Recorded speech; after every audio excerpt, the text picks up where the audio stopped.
Último ponto hoje, última aula que nós vamos falar sobre a doutrina de Deus.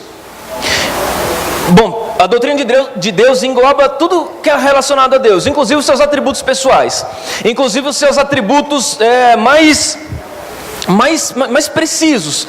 Por exemplo, eu acredito fielmente, as Escrituras me dão amparo para isso, para acreditar que Deus é soberano, ou seja, que nenhum dos seus desígnios podem ser frustrados. A Escritura me dá condição de acreditar nisso. Eu acredito que Deus é onipotente, que Ele pode todas as coisas. Eu acredito que Deus é onisciente, que Ele sabe de todas as coisas antes mesmo dessas coisas acontecerem. Eu acredito que Deus é onipresente, que Deus está em todos os lugares ao mesmo tempo, da mesma forma, dentro de um mistério que é peculiar, que é dele. Eu acredito que Deus é presciente, que Ele sabe de tudo e de todas as coisas, Ele conhece todos os caminhos e todas as decisões. Então são atributos pessoais de Deus, que nós discutimos dentro do arminianismo e calvinismo, os atributos pessoais de Deus.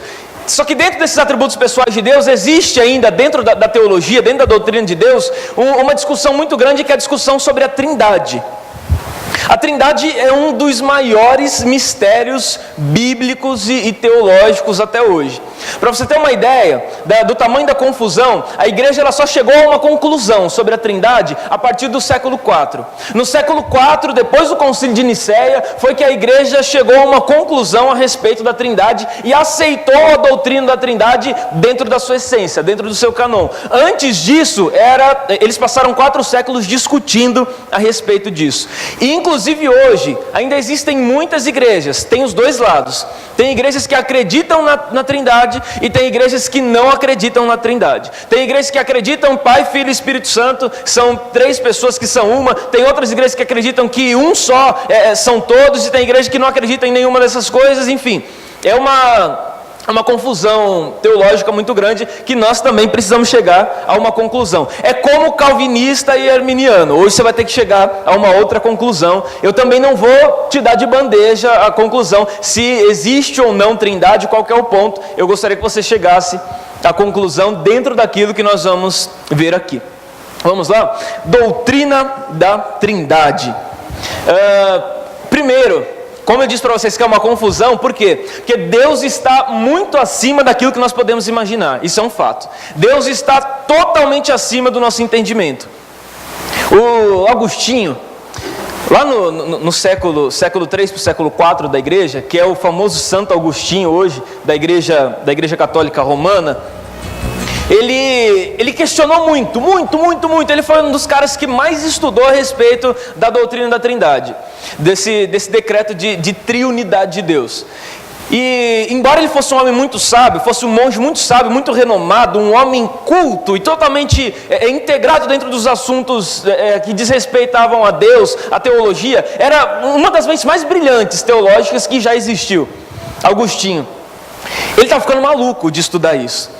Ele conta, tem um livro de um historiador, eu esqueci agora o nome do livro, de um historiador que fala, ele dá uma pincelada só a respeito do Agostinho. O foco do livro não é Agostinho, mas ele fala de Agostinho, e ele fala que esse homem era uma das mentes mais brilhantes que já existiu na nossa terra no que diz respeito à teologia. Só que ele estava ficando maluco de estudar a doutrina da Trindade. Aí Agostinho conta que ele estava na região onde ele morava, no continente africano, e ele estava à beira de um mar, à beira de uma praia. E nessa praia tinha uma criança lá, e ele estava estudando. Ele foi lá justamente para fazer uma reflexão sobre a Trindade, e tinha uma criança ali na praia, e a criança começou a cavar a areia e fez um buraco na areia. E a criança pegou um recipiente que tinha, e ela corria para o mar, enchia o recipiente, corria para a areia e jogava aquele recipiente no buraquinho. E fez isso diversas vezes, até que Agostinho chegou naquela criança e falou: menino, o que você quer fazer? Por que você está fazendo isso toda hora? Já me cansou você ficar indo para lá e para cá toda hora. O que você quer fazer? Ele falou: puxa, eu quero colocar a água do mar aqui. Eu quero tirar de lá e colocar aqui para poder passar para lá. A ideia do menino até que era bacana, mas era impossível. E naquele instante Agostinho chegou a uma conclusão. Falou: puxa, nós nunca vamos compreender Deus. É muito mais fácil essa criança colocar toda a água do mar dentro dessa pequena fresta que ele abriu na areia, do que nós conseguimos colocar Deus dentro do nosso pequeno entendimento. É muito mais fácil. Então Deus está muito acima daquilo que nós podemos imaginar. Deus está muito além do mais renomado teólogo, do mais formado doutor, do mais capacitado PhD. Deus está muito acima disso ainda. E outro ponto, isso também é uma frase de Agostinho. Depois que ele chegou a essa conclusão, ele joga uma frase que eu acho muito bacana: Deus não é para ser compreendido, Deus é para ser adorado. Deus não é para ser compreendido, Deus é para ser adorado. Muitas pessoas ficam malucas tentando compreender o agir de Deus. Pensa numa coisa: como que você vai compreender quem conhece o amanhã? Eu não conheço o amanhã. Eu mal conheço hoje. Eu não sei o que vai acontecer no intervalo daqui a pouco. Mas Deus, Ele conhece o que vai acontecer daqui 50 anos, 100 anos, 1000 anos, se o mundo ainda durar esse tempo. Deus já sabe o que vai acontecer. Então, como compreender alguém que conhece o futuro, que conhece as coisas antes das coisas acontecerem? Então, Deus não é para ser compreendido, Deus é para ser adorado. E se Deus fosse compreendido, Ele não seria Deus, mas Ele seria semelhante aos homens. Essa é uma frase de Agostinho que eu acho muito bacana.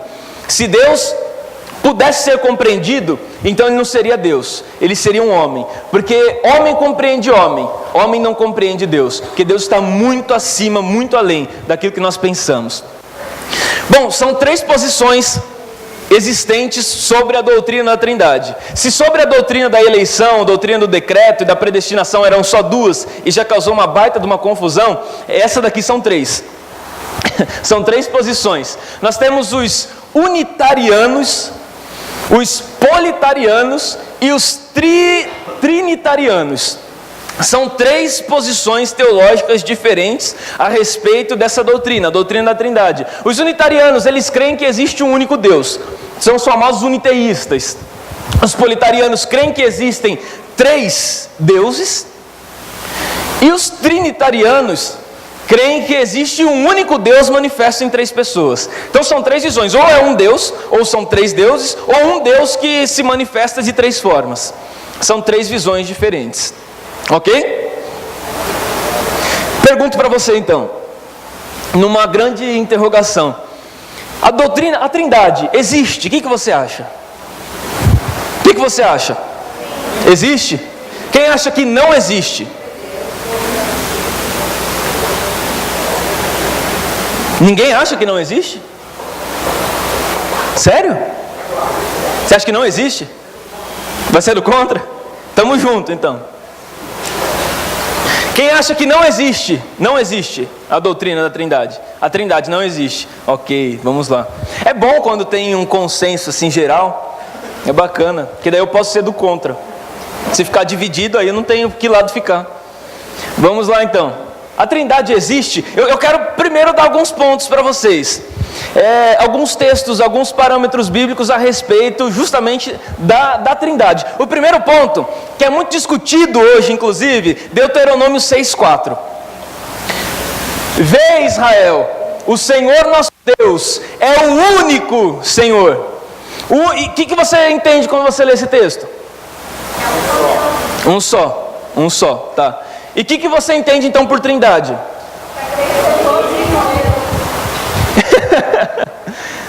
Pois há um só Deus e um só mediador entre Deus e os homens, o homem Jesus Cristo. Um só Deus. 1 Timóteo 2,5.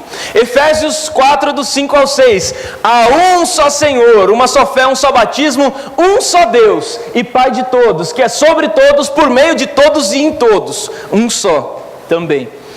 Tiago 2,19, esse texto é bacana, fala dos crentes. Você crê que existe um só Deus? Um só Deus? Muito bem. Até os demônios creem e tremem. Por que eu falo que é o versículo dos crentes? Porque aqui fala que os demônios são crentes. Por isso que eu não gosto que me chama de crente, porque os demônios são crentes. Você crê que existe um só Deus? Poxa, bacana, muito bom. Os demônios também creem. Eles são crentes e ainda mais crentes do que muita gente. Nós somos cristãos. Crente é aquele que crê, cristão é aquele que pratica o que Cristo ensinou. E Romanos 3,30, visto que existe um só Deus, que pela fé justificará os circuncisos e os incircuncisos. Um só Deus. Então a Bíblia está recheada de versículos que defendem, em primeiro ponto, os unitarianos, que são aqueles que acreditam que é um único Deus. Deus é uma só pessoa. Deus é um só Deus e não existe distinção entre isso. Quem acredita nisso hoje? Os judeus, por exemplo. Qualquer judeu acredita nesse ponto de vista teológico que eles são uniteístas. Existe um Deus e acabou. Por que eles crucificaram Jesus? Porque Jesus disse que era Deus. Então se Jesus disse que era Deus e eles já conheciam Deus, então peraí, então tem dois deuses, então acabou, vamos crucificar esse cara porque ele está falando besteira, ele está falando que não existe, ele está falando heresia, porque existe um só Deus. Eles são uniteístas. Tem uma religião aqui no Brasil muito forte, que nós inclusive ouvimos os louvores deles, cantamos, são bacanas, que eles também são uniteístas, que é o Ministério Voz da Verdade. Voz da Verdade é unitariano. Eles acreditam que existe um Deus apenas. Jesus, Deus, o Espírito, não, é um Deus apenas, não existe trindade. Tem até algumas pregações do pastor Moisés na internet, se você colocar depois, você vai ver que inclusive ele zomba da trindade. Ele fala, que negócio é esse de um Deus de três cabeças, um Deus de três faces, um Deus, para mim quem tem mais de uma face, quem tem mais de uma personalidade é um hipócrita, e Deus não é hipócrita, Deus é um ser só, porque Deus não é um nome, é um título, e eles... Se eu tivesse lá esse dia, nós íamos conversar legal. Ele falou assim, Deus é um título, Deus não é um nome. Espírito Santo também não é um nome, ninguém chama Espírito Santo. O único que tem nome dentro desse contexto todo é Cristo. Cristo é um nome. E ele começou a enfatizar que Cristo é um nome. Gente, mas Cristo não é um nome. Cristo é um título também. Ele era Jesus, o Cristo. Cristo é um título, Cristo não é um nome. Ele ficou o tempo todo falando que o nome de Deus é Cristo, e Cristo também não é um nome, Cristo também é um título, e se eu estivesse lá eu dava um surupapo nele. Porque Cristo não é um nome. Segundo os unitarianos, que são cristãos, eles acreditam que Cristo, Jesus, é Deus e é o Espírito Santo. Só que o Pai e o Espírito, na verdade, é Jesus. Da mesma forma, porque eles não possuem uma identidade. A única identidade que existe é de Jesus. Jesus é o único ser pessoal que existe. Então, Jesus é Deus. E acabou. Jesus é o Pai, Jesus é o Espírito Santo. Não existem três personalidades. Todos eles são um só. Jesus é tudo. Eles acreditam nisso. São os unitarianos cristãos. Diga-os. Então, se perguntar para ele, você vai falar, eu sou o que sou. Não entendi. Eu sou o que sou. Pois é. Então, mas dentro desse contexto, dentro desse ponto de vista, eles acreditam assim, que não são três personalidades, como nós dizemos, são um Deus, um único Deus, com três personalidades, como a Maria acabou de dizer. Eles acreditam que é uma personalidade só, é um Deus só. Não existe Pai, Filho e Espírito Santo, existe Deus. Só isso que existe. Esses são os unitarianos. Eles se baseiam muito nesses textos. Esses textos bíblicos estão... Aliás, a Bíblia inteira está recheada com a condição...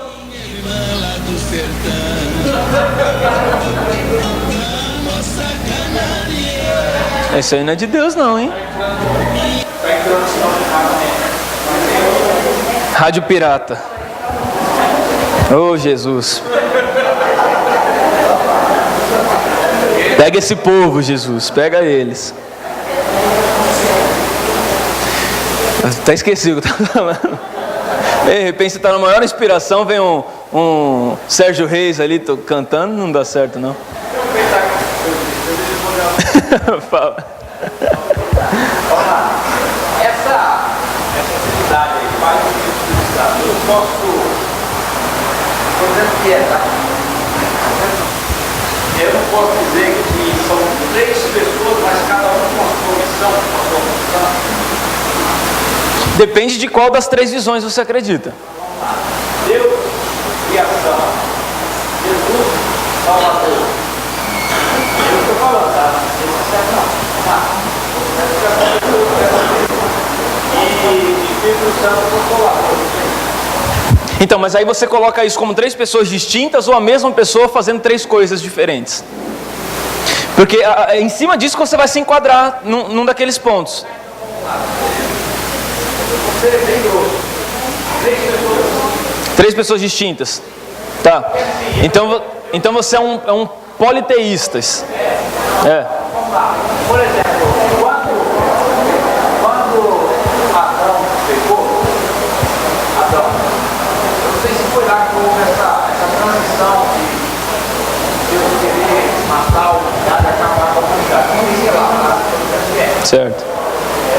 pode memória que deu esse evento. Lá, os 3 estão lá. Não houve interesse de Deus, o pai, dizendo, pai, não, deixa que acontecer e correr com ele.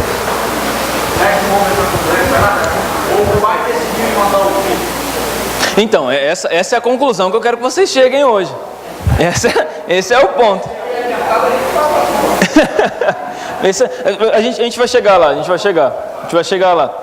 Então, ó, a Bíblia ela tá recheada de textos que diz que Deus é um único ser, é uma única pessoa, que age de uma única forma, que tem uma única personalidade, que são esses textos que nós lemos aqui. E ela é muito clara ao dizer isso. Há um só Senhor, um só Deus, um só. Não existe 3 deuses, não existe 5 deuses, é um só. Isso é o que esses textos dizem e é o que defende a doutrina dos uniteístas, dos unitarianos. Existe uma outra religião aqui no Brasil também que é muito forte, que eles também acreditam nisso.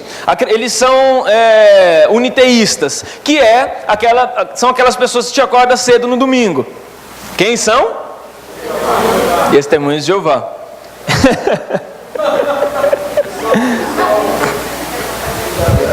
Unitarianos. Eles acreditam que existe um só Deus.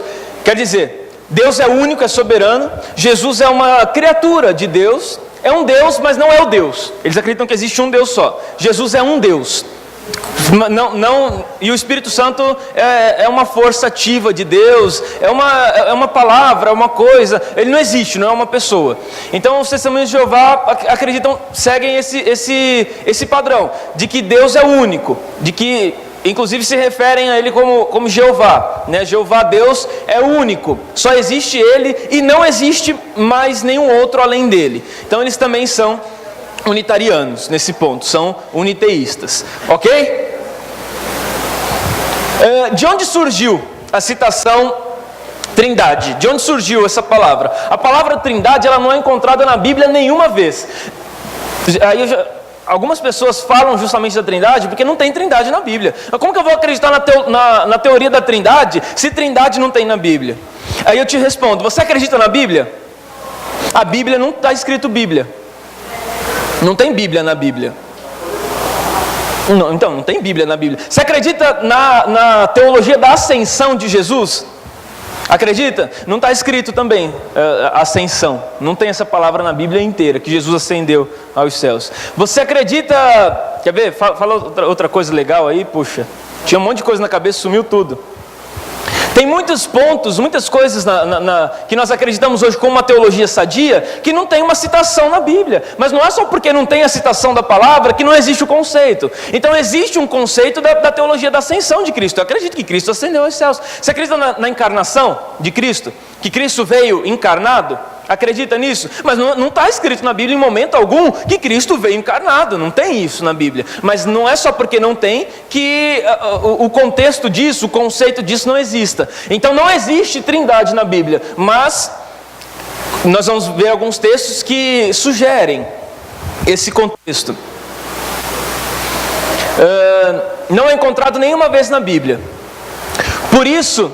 Aliás, isso porque a Trindade é um termo adotado pelo bispo Tertuliano no ano de 160, 230, mais ou menos, que é no segundo século da igreja, para ser designativo da doutrina de que Deus é a coabitação eterna e perfeita de 3 pessoas que partilham da mesma deidade. Eu demorei 15 minutos para formular essa frase, mas ficou legal, né? para ser o designativo da doutrina de que Deus é a coabitação eterna e perfeita de três pessoas que partilham da mesma deidade. Tertuliano então desenvolveu essa frase, criou a frase trindade, com esse objetivo, de expressar um conceito. Mas a frase trindade, aliás, a palavra trindade não faz parte do cânon. Então me surge uma pergunta, como que três pode ser um? Estranho? Confuso? Não? Como que três pode ser um? Geralmente nos referimos a um não para limitar a quantidade de envolvidos. A forma mais comum, mais fácil que eu acredito de entender a trindade, embora a trindade seja incompreensível, mas nós vamos tentar entender pelo menos o conceito da trindade hoje. Então geralmente nos referimos a um não para limitar a quantidade de envolvidos, mas para demonstrar a unidade dos envolvidos. Normalmente é assim que nós nos referimos. Você quer ver um exemplo? Quando você olha para um estádio, você fala que lá tem um time de futebol. Mas um time de futebol é composto de 11 jogadores. No caso do Corinthians, de 12, porque o árbitro também faz parte do time. Quando você olha duas pessoas, você se refere a duas pessoas como um casal. Certo? Então nós sempre utilizamos a expressão um, não para limitar a quantidade, mas muitas vezes para demonstrar a unidade daqueles que estão envolvidos. Então, um time de futebol tem o envolvimento de 11 pessoas. Um casal tem o envolvimento de 2 pessoas. Não é porque nós usamos a expressão um que nós limitamos a quantidade. Quando a Bíblia diz que existe um só Deus, será que ela não quer dizer essa mesma coisa? Não por questão para limitar a quantidade, mas para demonstrar a unidade de todos aqueles que participam desse um. E aqui plural? Não entendi. Sim. Elohim, sim, sempre. Plural, é uma palavra. Todas as citações que se fazem a Deus é uma citação no plural. Só que isso é muito contestado também hoje pela teologia unitariana. Por quê? Por exemplo, lá em Gênesis, quando disse Deus, façamos o homem à nossa imagem segundo a nossa semelhança. Façamos já é uma expressão no plural, e Deus também é uma citação no plural. Elohim, que é uma palavra plural, expressa uma pluralidade, mais de um ser, mais de uma pessoa. Mas Elohim, ele é usado para uma pessoa que tem mais de uma função também, dentro do mesmo contexto. Você quer ver uma coisa? Quando a Bíblia se refere a Samuel, ela se refere, em algumas passagens de Samuel, na sua tradução original, como Elohim. Porque Samuel era um profeta, Samuel era um juiz, então ela fazia uma declaração que ele tinha mais de uma atribuição. Então por isso que hoje é muito contestado pelos unitarianos o fato de Elohim ser uma palavra plural. Quer dizer, é uma palavra plural não para expressar que tem mais de um Deus, mas que existe um único Deus que tem várias funções. Então eles acabam pegando a gente nisso.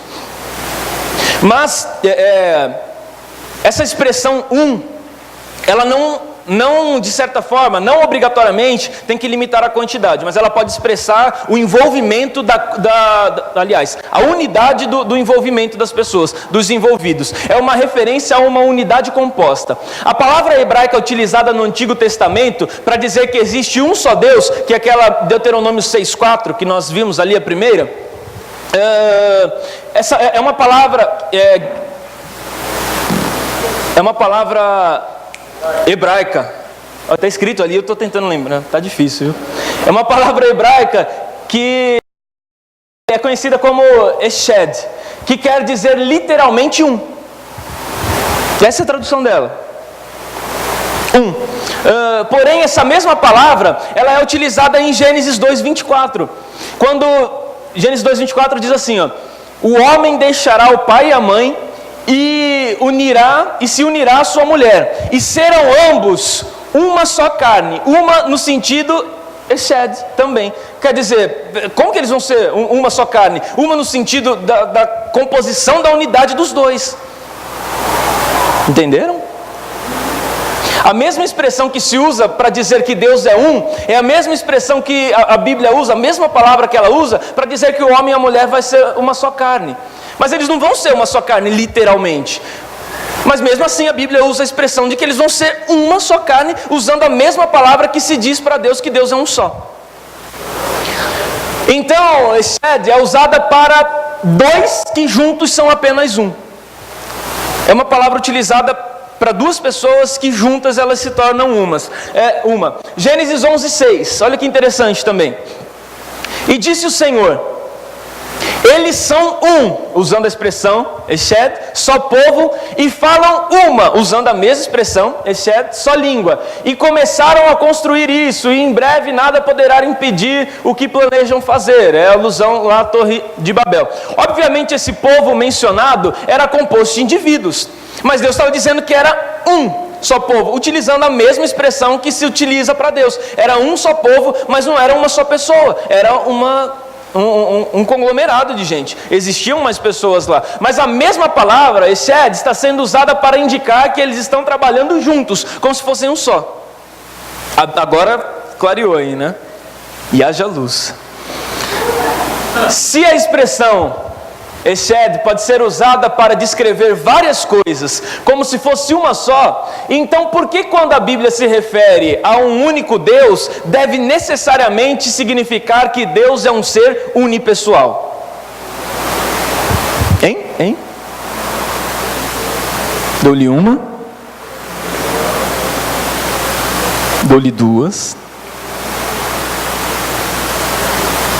Se essa palavra é utilizada para descrever várias coisas como se fossem uma só, por que quando ela se refere a Deus, algumas pessoas então dizem que Deus é um ser unipessoal? Porque se essa mesma palavra é utilizada para descrever várias outras coisas, vários outros conjuntos de pessoas, não pode também descrever um Deus numa pluralidade, dizendo que Ele é um em consequência dos seus propósitos, dos seus únicos propósitos, de ter apenas um desígnio, de ter apenas uma função, de trabalharem no mesmo propósito, com a mesma expressão que Deus usa para dizer que o homem e a mulher são uma só carne?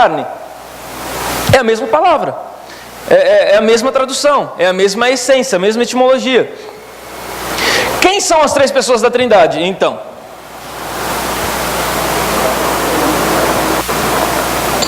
E tem uma pergunta para vocês, já que vocês já leram.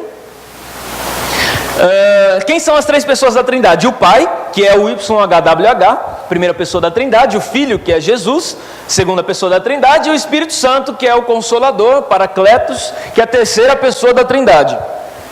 Essas são as três pessoas que a doutrina da Trindade diz existir e que a Bíblia evidencia a sua existência, certo? Agora, Pai, que é o YHWH, que esse é o nome de Deus. Você pode ver uma curiosidade, na sua Bíblia, todas as vezes que você encontrar a palavra Senhor em letra maiúscula, você já encontrou, já reparou nisso? Tem muitas citações, principalmente no Antigo Testamento, que fala Senhor e é tudo em letra maiúscula. Essa palavra Senhor, na verdade era YHWH, que é o nome de Deus. Só que como um dos mandamentos dizia: não tomarás o nome do Senhor teu Deus em vão, os copistas da época, as pessoas que faziam traduções, os escribas, eles achavam que escrever o nome de Deus e falar o nome de Deus ia complicar para eles, ia ficar difícil, porque eles estavam tomando o nome de Deus em vão. Então eles substituíram o YHWH pela palavra Senhor, tudo maiúsculo. Então eu tenho uma Bíblia em casa que eu risquei o Senhor, e todas as citações de Senhor eu coloquei YHWH. Sim. Já pensou? É ruim porque não tem nenhuma vogal ali, principalmente para a gente, né, falar. Não tem nenhuma vogal para acompanhar ali. Já pensou você chamar o teu filho, sei lá, XYZW? Não dá. Não tem uma passagem na criação que quebra-se essa filosofia, e Deus é um só. Quando ele fez a terra, então já que ele fez dessa forma, façamos e não façam. Ele era só. Então, mas essa mesma palavra, essa mesma expressão é usada depois, mais para frente, para uma única pessoa. Quer dizer que é um único ser que tem vários atributos. Por isso que dá-se a pluralidade. E não por ser mais de uma pessoa, mas por ser uma única pessoa que tem vários atributos. Quando ele diz façamos o homem, a nossa imagem, o homem, a nossa semelhança, pode significar várias coisas. Pode significar que ele não esteja sozinho, mas não necessariamente que ele esteja munido da Trindade. Pode significar que estava o Pai, o Gabriel e o Miguel. Não pode? Pode significar que estava Deus e alguns anjos. Quando ele diz passando lá, Então, mas segundo qual ponto de vista? Não existe uma afirmação para isso. Ele só diz façamos. É a mesma coisa, eu vou dizer aqui para vocês. Gente, vamos! Quem vai comigo?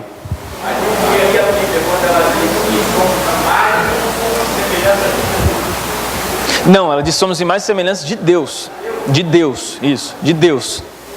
Somos imagem e semelhança de Deus. passando o homem a nossa imagem e semelhança. Ele pode ter falado Joaquim, anjo Joaquim. Então, pode e não pode. Ele pode ser uma expressão. Você quer ver uma coisa? Como que os pregadores hoje cumprimentam a igreja? Nós estamos aqui hoje, eu vou sozinho para uma igreja. Nós estamos aqui hoje, estamos muito felizes em poder ministrar a palavra de Deus para vocês. Nós usamos sempre a expressão no plural, isso não significa que eu sou mais de um. Eu sou um só, e estou usando sempre a expressão no plural. Façamos, nós viemos aqui hoje com muita alegria. Não é assim que a gente faz? Quando você vai dar uma saudação, quando você vai pregar, quando você vai fazer qualquer coisa, você, para não individualizar a coisa, você não abre por todos, não usa essa expressão de plural.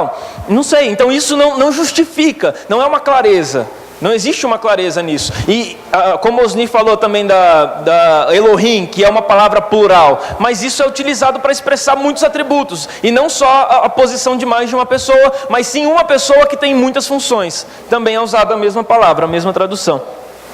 Deixa eu fazer uma pergunta para vocês. Quais os critérios para classificar dessa forma, para que haja essa classificação? Pelo que eu entendo aqui, na minha visão, em primeiro ponto agora, minha primeira olhada para cá, eu vejo que o Pai é a primeira pessoa da Trindade, o Filho é a segunda pessoa da Trindade, e o Espírito Santo é a terceira pessoa da Trindade. Então eu vejo isso uma hierarquia. Estou certo? Sim. Então significa que o Pai é maior do que o Filho e o Filho é maior do que o Espírito. Então não é uma hierarquia. E aí, então, o que eu faço? Porque um é a primeira pessoa, quem é primeiro, imagina um pódio, né? Quem está em primeiro lugar está no lugar mais alto, o segundo um lugar um pouco menor, e o terceiro menor ainda.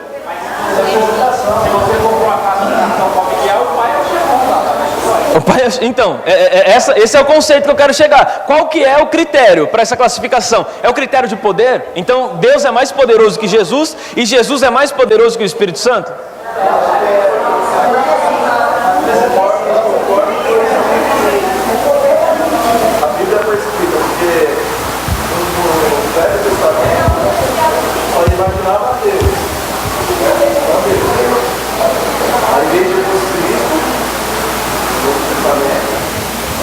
Depois ele deixou o Consolador.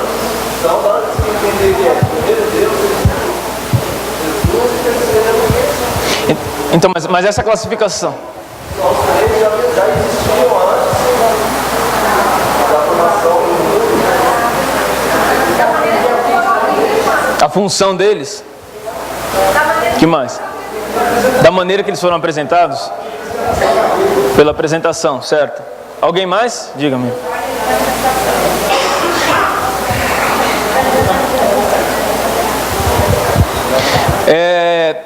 É uma ordem de ministério.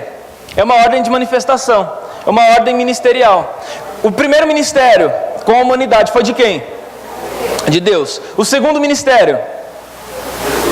O terceiro ministério, que é o atual, do Espírito Santo. Então é uma ordem de manifestação, é uma ordem ministerial. Não é porque Deus é o maioral. Deus o Pai é a primeira pessoa da Trindade, então ele é o cara. Jesus é um pouco menor, porque ele é a segunda pessoa da Trindade, e o Espírito Santo, tadinho, é a terceira pessoa da Trindade. Não é por isso, é pela ordem de manifestação, porque ambos estão no mesmo patamar de glória, no mesmo patamar de poder, no mesmo patamar de tudo, dentro desse conceito que nós estamos vendo hoje.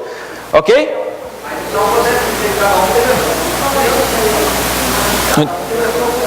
Cada um teve a sua função, sim. É uma ordem ministerial. O primeiro ministério foi de Deus. No Antigo Testamento você vê a tratativa de Deus com o homem. Depois que você vê a tratativa de Jesus com o homem, inclusive encarnado, o próprio Deus encarnado. E depois, quando ele foi, ele prometeu: ó, eu vou, e fiquem tranquilos que eu vou enviar outra pessoa, outro consolador, da mesma espécie, do mesmo nível, com o mesmo poder, com a mesma virtude, que é o Espírito Santo. Então é por ordem de manifestação, por ordem ministerial, e não por hierarquia, não por poder, não por virtude, não por nada disso. Ok? Ok? Ufa. Definições bíblicas. A Trindade no Novo Testamento é apresentada entre Pai, Filho e Espírito Santo. Isso você já conhece. Existem muitos textos, inclusive os textos, os mais conhecidos da gente, os textos de batismo, por exemplo, né? Ide por todo mundo e batizai as nações em nome do Pai, do Filho e do Espírito Santo. Amém. O que defendem os unitarianos? Que Pai, Filho e Espírito Santo não é um nome. Você concorda comigo? Pai, alguém chama Pai? Eu nunca vi ninguém registrar Pai da Silva Santos. Ou Filho Soares Menezes, nunca vi. Então Pai, Filho e Espírito Santo não é um nome. Só que a Bíblia diz: batize em nome do Pai, Filho e Espírito Santo. Os unitarianos dizem o quê? Então o batismo é em nome de Jesus, porque Jesus é o único nome. Então o batismo não é. Quando ele diz Pai, Filho e Espírito Santo, ele está resumindo Jesus, que Jesus é um único ser. Então o batismo é em nome de Jesus e não em nome do Pai, do Filho e do Espírito Santo.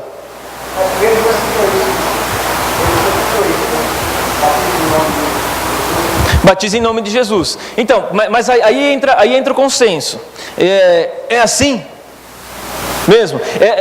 A Bíblia foi clara ou ela era obscura nesse ponto? É algo interpretativo, é para você dar interpretação. Batiza em nome do Pai, do Filho e do Espírito Santo. Ah não, ele quis dizer que era para batizar em nome de Jesus e não em nome do Pai, do Filho e do Espírito Santo. E aí? Foi obscura? Isso é o que ensinam os unitarianos, que existe por detrás disso um consenso de que Pai, Filho e Espírito Santo não é um nome. Pai, Filho e Espírito Santo é uma função, é um cargo, é qualquer coisa menos um nome, e o único nome que tem é Jesus, então eles batizam em nome de Jesus. Por exemplo, o ministério, não estou pegando no pé, né, mas o Ministério Voz da Verdade, eles batizam as pessoas apenas em nome de Jesus. Não se batiza ninguém em nome do Pai, do Filho e do Espírito Santo, é só em nome de Jesus. Vocês é que vão me dizer. Diga, Eliabe. Sim. Não, porque Jesus... Jeová. Jesus é... Mais ou menos. Então no Novo Testamento existe essa manifestação de Pai, Filho e Espírito Santo, e não só. Quer ver uma outra coisa? A bênção apostólica, por exemplo. Que a graça do nosso Senhor e Salvador Jesus Cristo, o amor de Deus, nosso Pai, e a comunhão do Espírito Santo esteja com todos vós. Amém. Também cita faz alusão, faz citação a essas três pessoas da Trindade. Então no Novo Testamento, eles tiveram a sua manifestação com Pai, Filho e Espírito Santo. E no Antigo Testamento? Oi? Não. No Antigo Testamento é apresentado o Senhor, tudo em letra maiúscula, que é o YHWH, o anjo do Senhor e o Espírito do Senhor. No Antigo Testamento também existe uma manifestação triuna de Deus.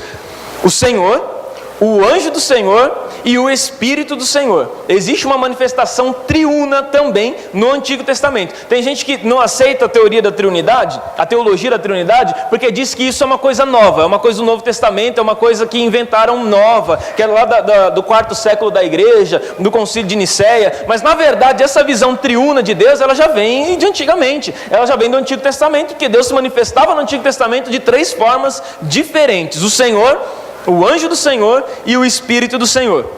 E é justamente isso que nós vamos abordar depois do intervalo. Vamos lá? Voltando então. Então no Antigo Testamento, aliás, no Novo Testamento, Jesus... Oh meu Deus, espera aí que eu vou pegar no tranco agora. Não, só sentir o cheirinho já pega no tranco. No Novo Testamento, a Trindade ela é apresentada entre Pai, Filho e Espírito Santo. No Antigo Testamento, a Trindade é apresentada como Senhor, YHWH, o anjo do Senhor e o Espírito do Senhor, que também é uma referência à Trindade, à Santíssima Trindade. Vamos lá. Vamos falar um pouquinho sobre o anjo do Senhor. Vocês já viram, claro, eu tenho convicção disso, que nas suas muitas leituras bíblicas vocês já viram e se atentaram a uma definição que a Bíblia faz numa alusão, dizendo que o anjo do Senhor apareceu para fulano, o anjo do Senhor falou não sei o que para não sei quem, não sei quando, não sei aonde, não sei porquê, sempre fazendo relação a respeito do anjo do Senhor. Então, o que é o anjo do Senhor, pelo amor de Deus? O anjo do Senhor é uma teofania. Alguém já ouviu falar nesse termo de teofania? Ok. Teofania é um termo teológico que nós vamos ver qual é o seu significado. Então, todas as vezes que a Bíblia se refere ao anjo do Senhor, ela está se referindo a uma teofania, que significa, na verdade, uma manifestação de Deus em forma que o homem consiga vê-lo, consiga ouvi-lo, consiga tocá-lo, consiga conversar com ele. Isso é uma teofania, é uma manifestação visível e aparente de Deus, ok? Diferente do que muitos pensam, anjo não quer dizer criatura celeste, mas sim mensageiro. Gente, a tradução da palavra anjo não é criatura celeste. Às vezes a gente pensa, né? Poxa, anjo, o que é um anjo? O anjo é um cara lá do céu, que tem asinha, tem uma auréola na cabeça e fica voando por aí. Não é um anjo isso. Anjo não é uma criatura celeste. Anjo é um mensageiro. Você quer ver a mesma palavra utilizada para anjo, é a mesma palavra utilizada lá em Gênesis, quando diz que Jacó, ele mandou um mensageiro para falar com Esaú. Vocês lembram disso? Quando Esaú estava desesperado para pegar Jacó, e Jacó com medo vai lá e manda um mensageiro. É a mesma tradução que nós conhecemos como anjo. Então, anjo é um mensageiro, é um porta-voz, não é uma criatura celeste. Então, quando a Bíblia diz a respeito do anjo do Senhor, você pode colocar como um mensageiro do Senhor. Há referências no Antigo Testamento e no Novo Testamento a anjos do Senhor, um anjo do Senhor e o anjo do Senhor. São 3 tipos de relação, tome cuidado para não confundir. Então existe anjos do Senhor, existe um anjo do Senhor e existe o anjo do Senhor. Então sempre quando a Bíblia se referir a o anjo do Senhor, dando um sinônimo de exclusividade, ela quer dizer uma teofania, uma própria manifestação de Deus. O termo teofania vem do grego, que por sua vez é uma palavra composta por 2 vocábulos, também gregos, theos, que significa Deus, e phanei, que é aparecer. Então, teofania é um aparecimento de Deus, isto é o termo utilizado para descrever alguma manifestação visível de Deus. É uma forma visível de Deus se manifestar para o homem, isso é uma teofania. Êxodo 3, do 1 ao 4, acho que é a forma mais bacana da gente entender o que é uma teofania. E lembrando que nós estamos falando sobre o anjo do Senhor, que é uma alusão à Trindade no Antigo Testamento. Deus o Pai nós não precisamos falar, porque vocês já viram muitas vezes essa manifestação dele no Antigo Testamento. Deus se manifestando como Senhor, tudo maiúsculo, que é na sua tradução YHWH, que é o nome de Deus. Vamos lá então, Êxodo 3, do 1 ao 4. Moisés pastoreava o rebanho de seu sogro, Jetro, que era sacerdote de Midian. Um dia levou o rebanho para o outro lado do deserto e chegou a Horebe, o monte de Deus. Ali o anjo do Senhor, lhe apareceu numa chama de fogo que saía do meio de uma sarça. Moisés viu que, embora a sarça estivesse em chamas, esta não era consumida pelo fogo. Que impressionante, pensou, porque a sarça não se queima? Vou ver isso de perto. O Senhor viu que ele se aproximava para observar, e então do meio da sarça, Deus o chamou: Moisés, Moisés. Eis-me aqui, respondeu ele. Vamos lá, o que a gente entende com isso? Primeiro ponto, que o anjo do Senhor apareceu para Moisés no meio de uma sarça que se queimava, mas não se consumia. O anjo do Senhor, que é aquilo que nós acabamos de aprender, uma teofania, que é uma forma manifesta de Deus, e logo em seguida, quando Moisés ficou curioso para saber por que aquela sarça queimava e não se consumia, que ele decidiu ir até lá para ver o que estava acontecendo, então do meio da sarça, Deus o chamou. Então a Bíblia já faz uma alusão concreta, de que o anjo do Senhor é Deus. Da mesma forma, o anjo do Senhor é uma forma manifesta de Deus, porque o anjo do Senhor ele apareceu e depois Deus o chamou. Ok? Ufa. Êxodo 3,16 também. Vá, reúna as autoridades de Israel. Isso ainda dentro do mesmo contexto, tá? Depois que Deus falou com Moisés, chamou ele oh meu Deus do céu, chamou ele para resgatar o povo, chamou ele para dar um jeito lá na escravidão do povo de Israel no Egito. Vá, reúna as autoridades de Israel e diga-lhes: o Senhor, o Deus dos seus antepassados, o Deus de Abraão, de Isaque e de Jacó, apareceu a mim e disse: eu virei em auxílio de vocês, pois vi os que lhe têm sido feito no Egito. Então nós concluímos com isso que o anjo do Senhor é o próprio Deus manifesto, porque o próprio anjo está falando para Moisés: vai e diga que o Deus de Abraão, de Isaque e de Jacó apareceu a você, e lhe falou isso. Mas quem apareceu para Moisés? O anjo do Senhor. Mas ele está falando: vai e diga para o povo que o próprio Deus, o Deus de Abraão, Isaque e Jacó, apareceu a você. Então o anjo do Senhor é a manifestação do próprio Deus, é uma forma teofânica de Deus se manifestar para o homem. Ok? Até aqui? Tranquilo? Êxodo 3, também ainda dentro do mesmo contexto, versículo 13 e o versículo 14. Moisés perguntou: quando eu chegar diante dos israelitas e lhes disser: o Deus dos seus antepassados me enviou a vocês, eles me perguntarem: qual é o nome dele? O que lhes direi? Disse Deus a Moisés: eu sou o que sou. É isso que você dirá aos israelitas: o eu sou me enviou a vocês. E João 8,53, respondeu Jesus: eu lhes afirmo que antes de Abraão nascer, eu sou. Então quem era o anjo do Senhor? O eu sou. Quem era Jesus? O eu sou. Então a forma com que se expressa a Trindade no Antigo Testamento é expressando o anjo do Senhor como uma manifestação de Jesus, sendo uma teofania, também conhecida como cristofania, que é uma alusão à pessoa de Cristo. O anjo do Senhor que apareceu a Moisés, que era o próprio Deus. Olha, aí já vai começar a enrolar um pouquinho, vai começar a trazer caraminholas para a cabeça. Eu adoro fazer isso. O anjo do Senhor, que é o próprio Deus, diz que se mostrou para Moisés dizendo: eu sou. E Cristo depois, muito tempo depois, ele também se revela para as pessoas, sendo ele, Cristo, o Filho de Deus, que é o próprio Deus, e também diz que ele é o eu sou.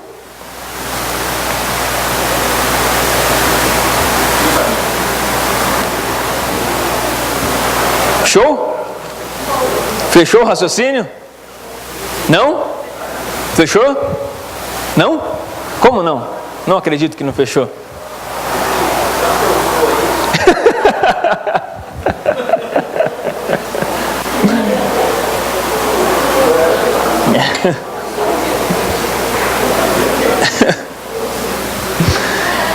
O Espírito do Senhor.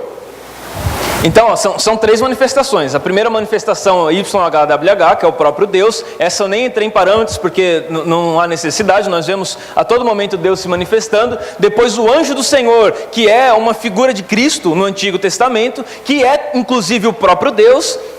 Diga, Sandra.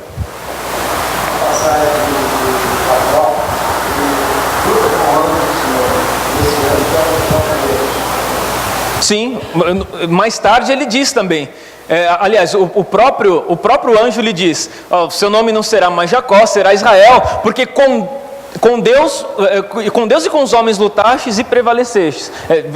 Lutou com Deus. Então, se ele lutou com Deus, com a forma teofânica de Deus naquele instante, então o anjo do Senhor era uma alusão a Deus também. E quando se fala de Deus, se fala de Jesus, né? Porque Jesus era uma forma manifesta do Antigo Testamento do anjo do Senhor, e Jesus era o eu sou, e Deus era o eu sou. Então Deus e Jesus relacionando-se, mostrando-se a mesma pessoa. E tem também uma terceira manifestação, que é o Espírito do Senhor. Então tem o Senhor, o anjo do Senhor e o Espírito do Senhor. 1 Samuel 10:10. Deixa eu só fazer um detalhezinho aqui para vocês. Eu falei 1 Samuel 10:10. Só uma dica para vocês que pregam, para vocês que dão saudação, que louvam, enfim, que falam publicamente a respeito da palavra de Deus. Se atentem a isso, ao masculino e o feminino das citações dos livros, tá? Samuel é um livro, então é o livro de Samuel. Primeiro Samuel, porque é o primeiro livro, primeiro Reis, porque é o primeiro livro de Reis. Segundo livro de Reis, porque Reis é um livro. Agora, quando você vai para o Novo Testamento, são cartas. Então é primeira Coríntios, porque é primeira carta aos Coríntios. Primeira Pedro, segunda Pedro, porque é uma carta, não é um livro. Então tem essa diferenciação. Então 1 Samuel 10:10. Chegando em Gibeá, um grupo de profetas o encontrou. O Espírito de Deus se apossou dele, e ele profetizou em transe no meio deles. O Espírito de Deus, então já é uma terceira manifestação, que não é o Senhor, que não é o anjo do Senhor, mas que é o Espírito de Deus. Ezequiel 11:5. Então o Espírito do Senhor veio sobre mim e mandou-me dizer: assim diz o Senhor, é isso que vocês estão dizendo, ó nação de Israel? Mas eu sei em que vocês estão pensando. Outra referência ao Espírito do Senhor, e segundo Samuel 23:2 e 3. O Espírito do Senhor falou por intermédio, sua palavra esteve em minha língua. O Deus de Israel falou, a rocha de Israel me disse, quem governa o povo com justiça, quem o governa com temor de Deus. Nessa última citação de 2 Samuel, ele começa dizendo que o Espírito do Senhor falou por intermédio do profeta. O Espírito do Senhor falou. E depois ele diz que o Deus de Israel falou. Fazendo então uma comparação de que o Espírito do Senhor é o próprio Deus. Trazendo então a deidade da terceira pessoa da Trindade, também como sendo Deus. O Espírito do Senhor falou, o próprio Deus falou, o Deus de Israel falou. Então, o Espírito do Senhor e o Deus são também a mesma pessoa. Deus, o anjo do Senhor e o Espírito do Senhor fazem referências a uma única deidade. Ambos são santos, ambos são Deus, ambos são Senhor. Ok até aqui? Ok? Tem uma citação no Novo Testamento, que é a que eu acho mais show. Para mim é a citação mais fantástica sobre a Trindade. Que ela pega tanto o Antigo quanto o Novo Testamento, na verdade. Ela é a citação mais legal de bom. Eu quero ler com vocês Isaías 6, do 1 ao 10. Vamos lá, mas presta atenção no texto, senão você não vai entender o que a gente vai analisar. Olha só. No ano em que morreu o rei Uzias, eu vi também ao Senhor. Quem que Isaías viu? Ao Senhor. Que Senhor? Deus. Show. Assentado sobre um alto e sublime trono, e a cauda do seu manto enchia o templo. Olha que grandeza, né? Serafins estavam por cima dele, cada um tinha 6 asas, com 2 cobriam os seus rostos, com 2 cobriam os seus pés, e com 2 voavam, e clamavam uns aos outros, dizendo: Santo, Santo, Santo é o Senhor dos exércitos. Um ponto de atenção: Santo, Santo, Santo. 3 vezes.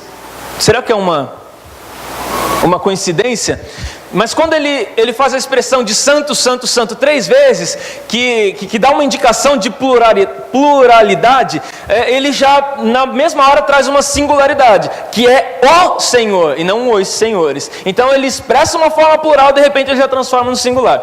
Toda a terra está cheia da sua glória, e os umbrais das portas se moveram à voz do que clamava, e a casa se encheu de fumaça.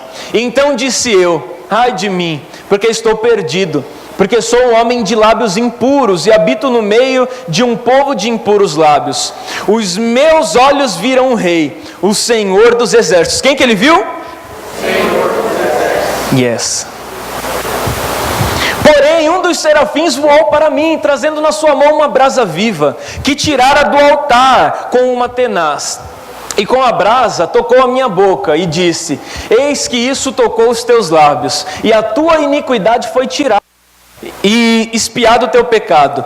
Depois disso, ouvi a voz do Senhor. A voz de quem? Senhor. Que Senhor? Deus.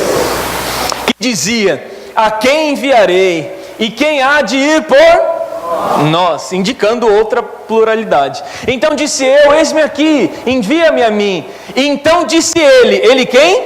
Deus. Quem que está dizendo? Deus. Vai e diz a este povo: ouvis de fato e não entendeis, e vedes em verdade, mas não percebeis. E engorda o coração deste povo, e faz-lhe pesado os ouvidos, e fecha-lhe os olhos, para que ele não veja com seus olhos, e não ouça com seus ouvidos, nem entenda com seu coração, e nem se converta, e seja sarado. Vocês entenderam tudo desse texto? São especialistas já, ótimo. Então nós chegamos a duas conclusões. Primeiro, Isaías viu o Senhor, e depois Isaías ouviu o Senhor. E qual é a expressão que ele usa para Senhor? É Deus. Isaías viu Deus, Isaías ouviu a Deus. Ok? Estamos convictos nesse ponto? Ótimo. João 12, 36 ao 41, agora já no Novo Testamento. João 12, do 36 ao 41. Enquanto tendes luz, credes na luz, para que sejais filhos da luz. Estas coisas disse Jesus. E retirando-se, escondeu-se deles. E ainda que tinha feito tantos sinais diante deles, não criam nele. Nele quem?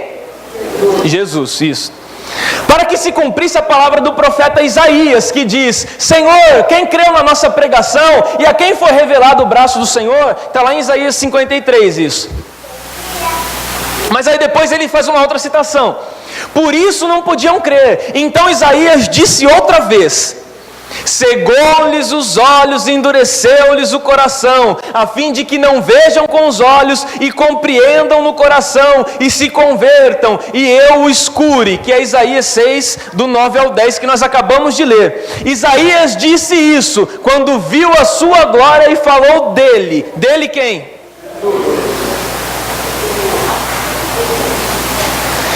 Então Isaías disse que viu o Senhor e que ouviu o Senhor. E João disse que Isaías viu Jesus e que Isaías ouviu a Jesus. E agora? Quem foi que ele viu? Quem foi que ele ouviu? Mas vamos deixar mais requintado ainda. Vamos partir para um level 3. Vamos lá. Atos 28, do 24 ao 27.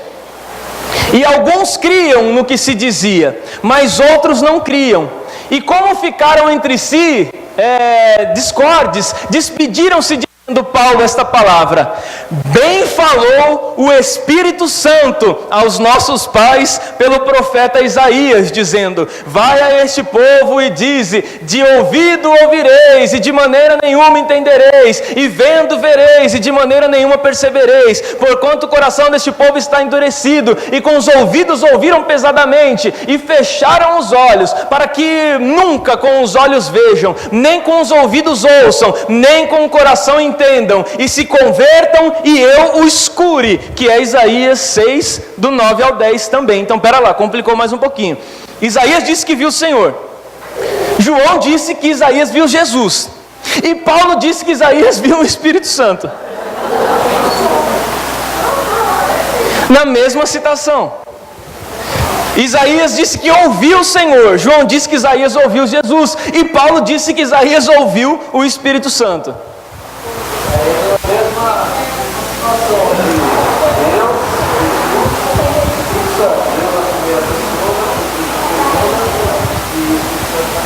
numa ordem manifesta, numa ordem de manifestação, sim. Mas vocês conseguiram entender que eles fizeram a mesma referência para pessoas diferentes, no nosso ponto de vista, mas que para eles são as mesmas pessoas?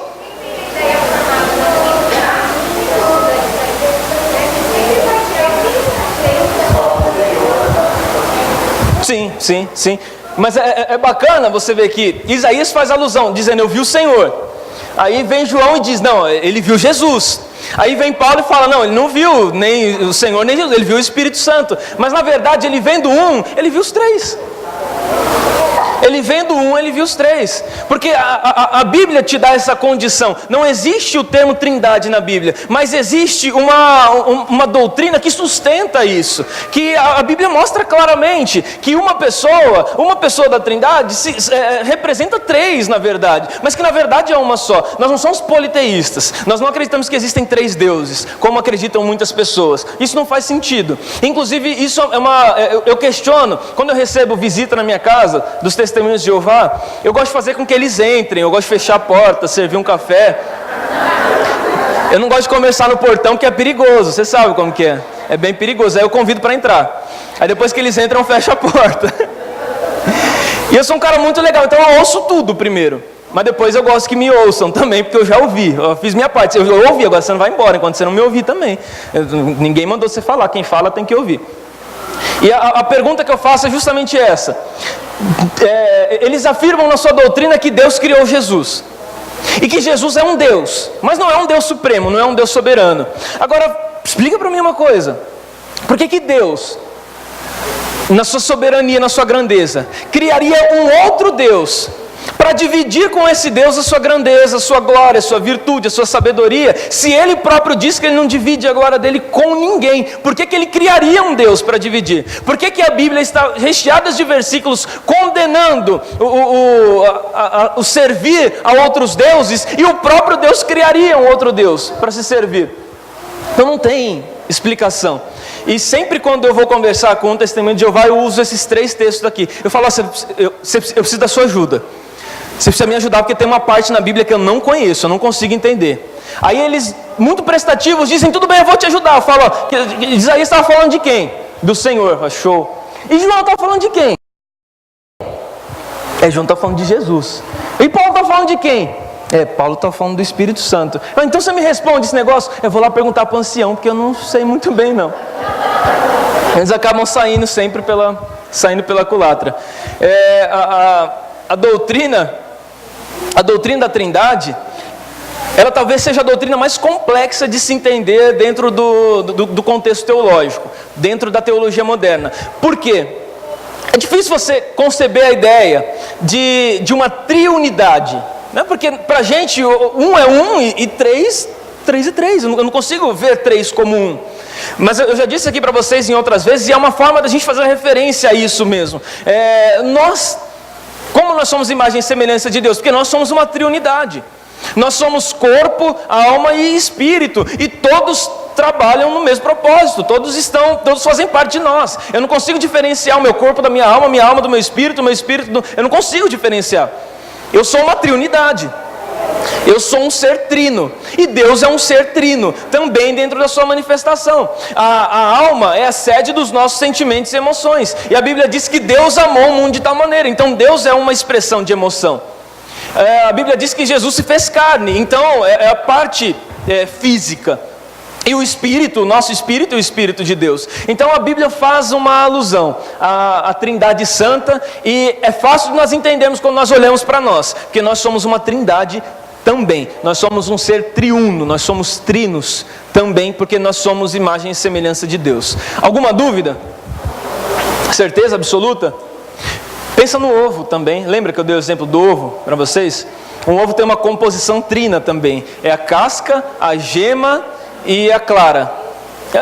As três coisas formam um ovo só, né? Você não chega no mercado e fala assim, por favor, me dá uma dúzia de clara, ou me dá uma dúzia de gema, ou me dá meia dúzia de cascas. Você pede meia dúzia de ovos, mas um ovo que você pegar, ele vai vir numa composição trina, vai vir a casca, a gema e a clara, porque ele é triunidade, e Deus é um Deus trino. Existe um único Deus, eu acredito nisso. Existe um único Deus, Deus é único. Nós não adoramos outros deuses, nós não cremos em outros deuses, e a Bíblia condena outros deuses. Mas Deus na sua na sua unidade, Deus sendo um só, Ele é trino. E essa é a dificuldade que nós temos de entender. Isso é o que caraminhola as nossas cabeças. Mas, diga. Quando a gente pede assim ao Pai, peça em nome do Senhor que amado em Jesus Cristo. Está pedindo em nome do próprio Deus. Sim. A gente tem que partir de um princípio que é o que Jesus falou em todo momento. Quem vê a mim, vê o Pai. Quem vê o Pai, vê a mim. Quem vê o Espírito, está me vendo. Quer dizer, nós partilhamos do mesmo pensamento, nós partilhamos do mesmo propósito, nós temos os mesmos sentidos. Então é uma triunidade. O fato de ser trino e de ser uno ao mesmo tempo é o fato deles terem o mesmo propósito, a mesma forma, as mesmas convicções, os mesmos desejos, as mesmas vontades. Então Deus é triuno. Quando eu falo com o Pai, eu estou falando com o Filho. Quando eu falo com o Espírito Santo, eu estou falando com o Pai. Quando eu falo com o Filho, eu estou falando com o Espírito, porque eles são triunos. Não existe como você fazer referência a um sem fazer referência a outro. Quando você ora ao Pai, você está orando ao Filho. Quando você busca o Espírito Santo, você está buscando ao próprio Deus. Você está buscando o próprio Senhor Jesus, porque é uma triunidade de Deus.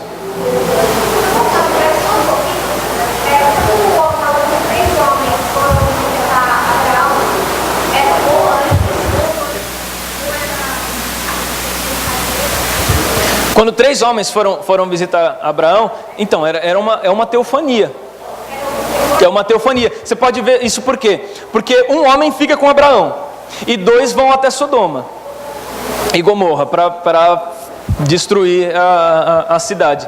Esses 2, quando eles chegam na casa de Ló, esses homens eles possuem habilidades que são um pouco incomum de uma pessoa natural. Então faz ali também uma alusão à Trindade.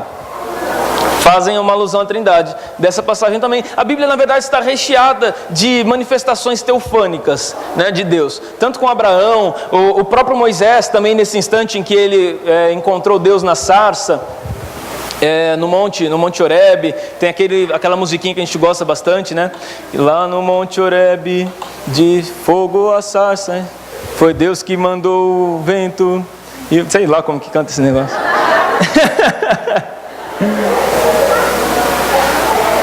Alguma dúvida em relação a isso? Então, são 3 posições.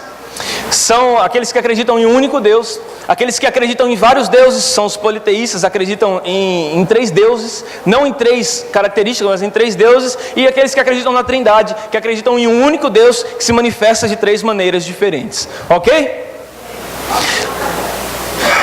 Afinal, quem foi que Isaías viu? Esse é o mistério da triunidade de Deus. Quem que Isaías viu? Deus, exatamente, na sua pessoa triuna. Por isso que depois a Bíblia faz referência às outras pessoas da Trindade também. Gente,